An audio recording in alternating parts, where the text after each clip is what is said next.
Then why is CNN constantly like Russia this, Russia that? Because it's ratings. Because it's ratings? Our ratings are incredible right now. But honestly, you'd think the whole Russia shit is just like bullshit.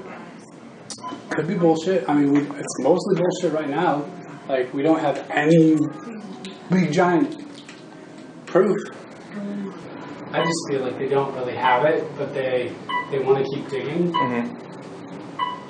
And so I think the president is probably right to say, like, look, you are witch hunting me. Like, you have no smoking gun. You have no real proof.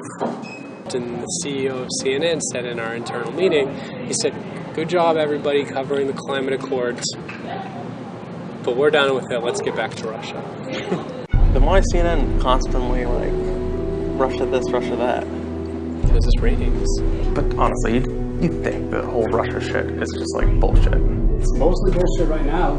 Like, we don't have any big giant proof. I'm not going to give you a question. Can you state categorically? You are fake news. Because of the attack of fake news and attacking our network, I just want to ask you, sir. I'm changing it from fake news, though. Doesn't that undermine... Very fake news. I know, but aren't you... Even if Russia was trying to swing an election, we try to swing their elections. We're in our CIA and doing shit all the time. Fake news. We start our American Pravda investigations inside America's media with Part 1, CNN. Our goal is to expose the real motivations behind the decision-making process at our dominant media corporations. Fake news. One story has monopolized President Trump's time in office like no other, especially on CNN. Russia. In fact, since the inauguration, CNN has mentioned Russia on their air nearly 16,000 times. So we sent our undercover reporters inside CNN to understand why, and to determine if CNN even believes that the story is even real.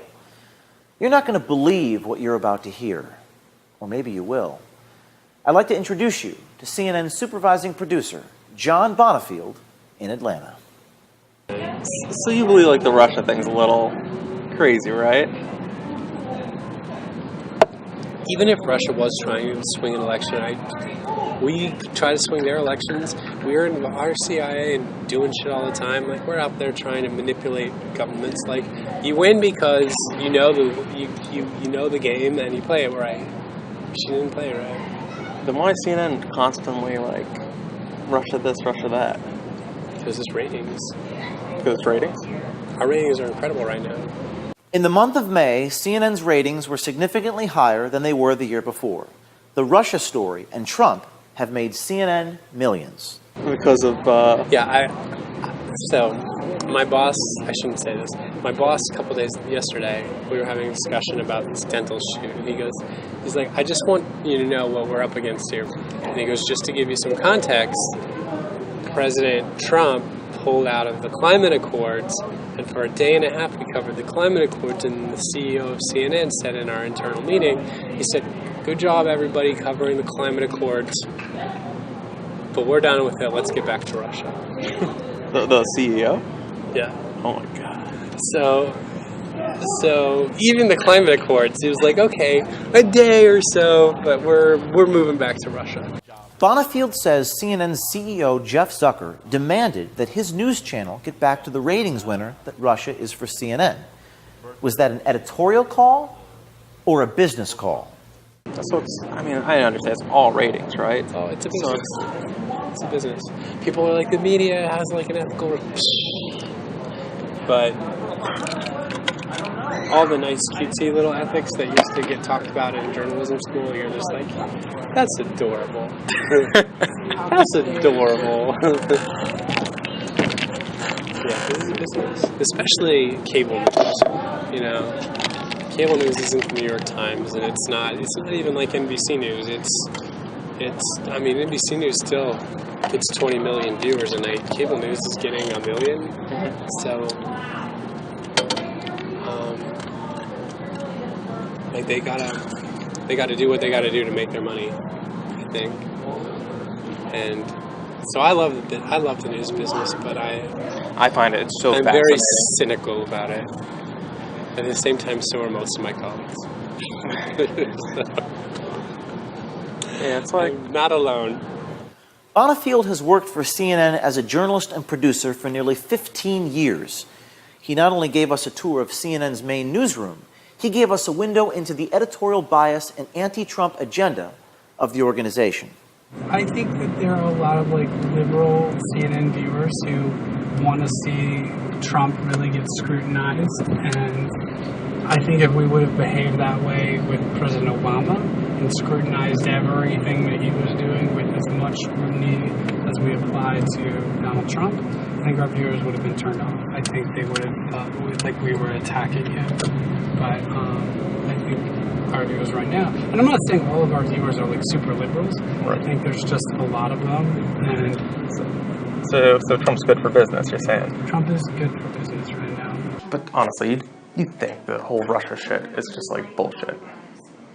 Could be bullshit. I mean, it's mostly bullshit right now. We don't have any big giant proof. But then they say, well, there's still an investigation going on. And you're like, yeah. I don't know. If you were finding something, we'd know about it. The way these leaks happen, they'd leak it. It'd leak. If there was something really good, it would leak. Yeah. It would have leaked before voting, I would say. If anything was good out there, it would have came out already. Yeah, the leaks keep leaking, and there's so many great leaks, and it's amazing, and I just refuse to believe that if they had something really good like that wouldn't leak, because we've been getting all these other leaks, so I just feel like they don't really have it, but they want to keep digging. Mm-hmm. And so I think the president is probably right to say, look, you are witch hunting me. You have no smoking gun.